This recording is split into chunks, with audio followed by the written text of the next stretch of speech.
اعوذ باللہ من الشیطان الرجیم، بسم اللہ الرحمن الرحیم۔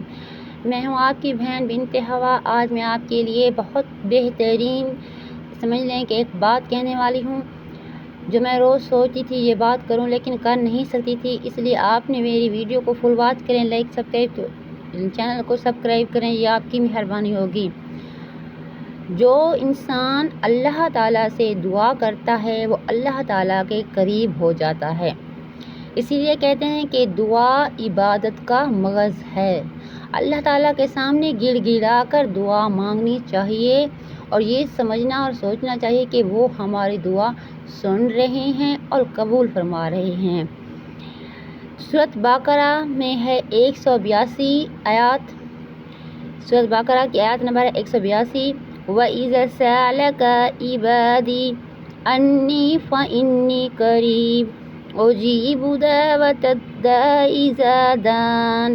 اے میرے پیارے محمد صلی اللہ علیہ وسلم، جب میرے بندے میرے متعلق آپ سے سوال کریں تو میں تو قریب ہی ہوں، دعا کرنے والے کی دعا قبول کرتا ہوں۔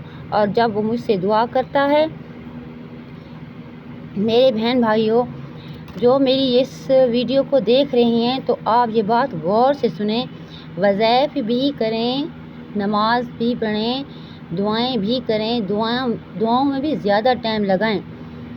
حضرت ابو ہریرہ رضی اللہ تعالی عنہ سے روایت ہے کہ رسول صلی اللہ علیہ وسلم نے فرمایا کہ ہمارا رب کریم ہر رات جب کہ آخری تیسرا حصہ رہ جاتا ہے پہلے آسمان پر تشریف لاتا ہے، فرماتا ہے کہ کون ہے جو مجھ سے دعا کرے تو میں اس کی دعا قبول کروں، کون ہے جو مجھ سے کچھ مانگے تو میں اسے عطا کروں، کون ہے مجھ سے جو بخشش مانگے، معافی مانگے تو میں اسے بخش دوں۔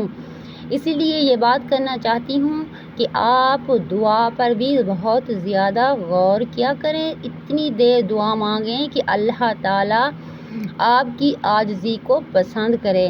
اللہ تعالیٰ ہم سب کا حامی و ناصر ہو۔ اس لیے میری آپ ویڈیو کو اور چینل کو سبسکرائب کریں، یہ آپ کی مہربانی ہوگی۔ اس کے ساتھ ہی اپنی بہن کو دیجیے اجازت۔ اللہ حافظ۔